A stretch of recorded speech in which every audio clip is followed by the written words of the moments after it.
Le fait de s'en remettre à Dieu. La demeure du tawakkul, le fait de s'en remettre à Dieu, fait partie de celle du verset « C'est toi que nous adorons, c'est de toi que nous demandons assistance ». Dieu qu'il soit exalté, a dit « Confiez-vous à Dieu si vous êtes croyants ». Il a dit encore qu'il soit exalté. Ceux qui ont confiance en Dieu s'en remettent entièrement à lui. Et encore ce verset, Dieu suffit à quiconque se confie à lui. Il a accordé comme parole à ses amis, notre Seigneur, nous nous confions à toi, nous revenons à toi, vers toi sera le retour. Il a dit à son messager, alayhi salatu wassalam, dis, c'est lui le miséricordieux, nous croyons en lui, nous nous confions en lui, nous nous confions à lui. Et encore dans ce verset, et confie-toi à Dieu, tu es certainement dans la claire vérité. Encore, confie-toi à Dieu, Dieu suffit comme protecteur. Et aussi, confie-toi en celui qui est le vivant et qui ne meurt pas, et glorifie-le par sa louange. Et encore ce verset, lorsque tu as pris une décision, place ta confiance en Dieu. Dieu aime ceux qui s'en remettent à lui.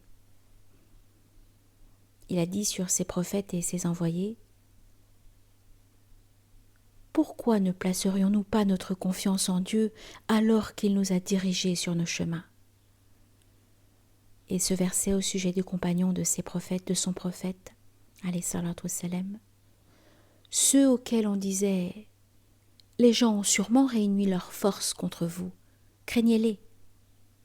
Leur foi augmentait alors, et ils répondaient « Dieu nous suffit, quel excellent protecteur ». Il a dit enfin « Seuls sont vraiment croyants, ceux dont les cœurs frémissent à la mention du nom de Dieu, ceux dont la foi augmente lorsqu'on leur récite ces versets et qui se confient en leur Seigneur. »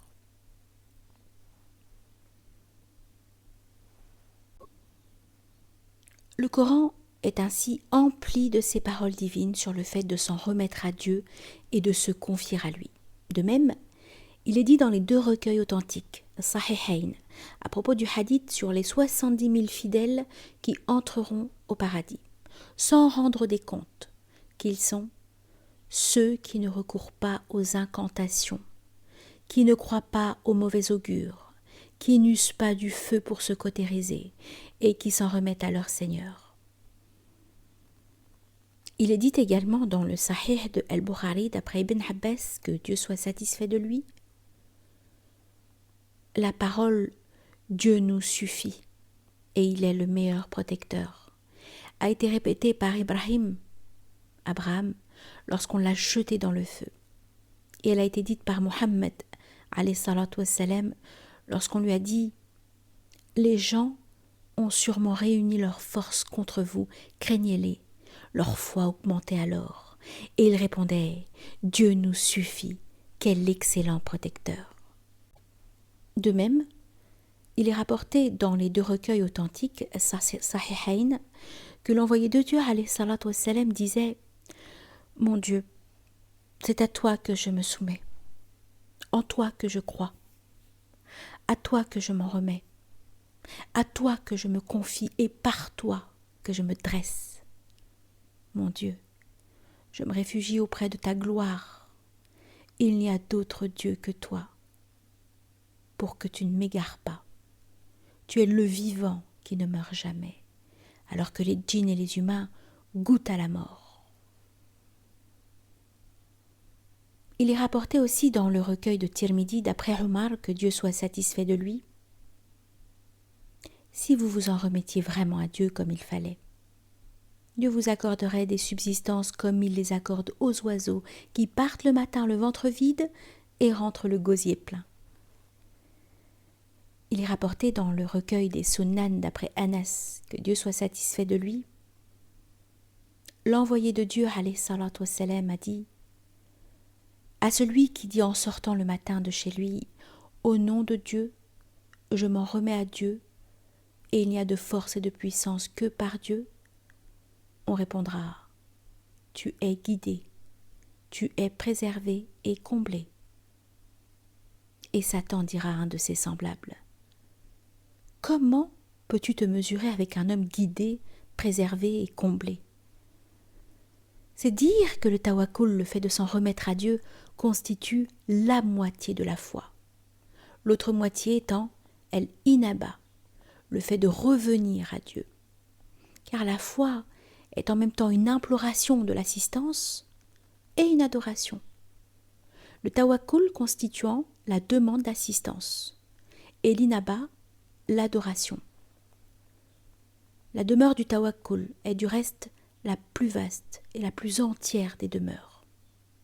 Elle ne cesse d'être fréquentée par les occupants en raison de l'ampleur de l'afférent du tawakkul, du nombre élevé des besoins des êtres, de la généralité du tawakkul et du fait qu'il touche aussi bien les croyants que les mécréants, les débauchés comme les justes, les oiseaux comme les bêtes. Ainsi, les habitants des cieux et de la terre, qu'ils assument ou non la charge de la foi, occupent la position du tawakkul, même si l'élément afférent du tawakkul diffère chez les uns et les autres.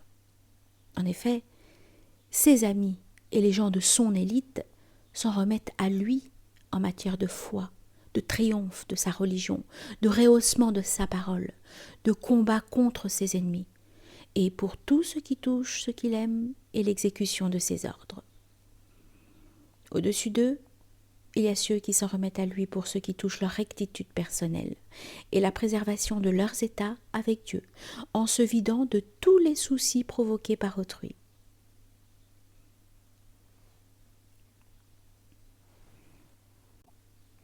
Au-dessous d'eux, il y a ceux qui s'en remettent à lui pour un bien qu'ils veulent recevoir, tels les subsistances, la santé, une victoire contre un ennemi, une épouse, un enfant, etc. Au-dessous d'eux, il y a ceux qui s'en remettent à lui pour ce qui touche le fait de commettre des péchés et des forfaits. En effet, les auteurs de ces méfaits ne les obtiennent généralement qu'en s'appuyant sur Dieu et en s'en remettant à lui. Il arrive même que leur tawakkul en la matière soit plus fort que celui de ceux qui accomplissent des œuvres pies. Voilà pourquoi ils se lancent dans les risques et les perditions en comptant sur la préservation et l'exaucement de Dieu. Il reste que le meilleur tawakkul est celui qui touche le domaine des obligations. Je veux dire les obligations envers Dieu, envers les créatures ou envers l'âme. Quant au tawakkul, le plus vaste et le plus bénéfique, il porte sur l'influence extérieure, comme celui de l'intérêt religieux ou le fait de repousser un méfait menaçant la foi en général. C'est le tawakkul des prophètes quand il s'agit d'instaurer la religion de Dieu et le tawakkul de leurs héritiers quand il s'agit de repousser le mal des corrupteurs sur la terre. Ensuite, les gens se répartissent en matière du tawakkul selon leurs préoccupations et leurs desseins.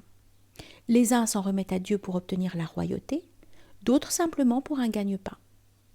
Il reste que, pour celui qui est sincère dans son tawakkul, pour l'obtention de quelque chose qu'il désire recevoir, si ce quelque chose est agréable à Dieu, il trouvera une issue heureuse pour lui. Mais si ce bien suscite le courroux divin, ce sera alors un méfait pour lui. Et s'il s'agit de quelque chose qui est permis, il obtiendra le bénéfice du tawakkul sans celui de l'objet de son tawakkul. Et Dieu est plus savant.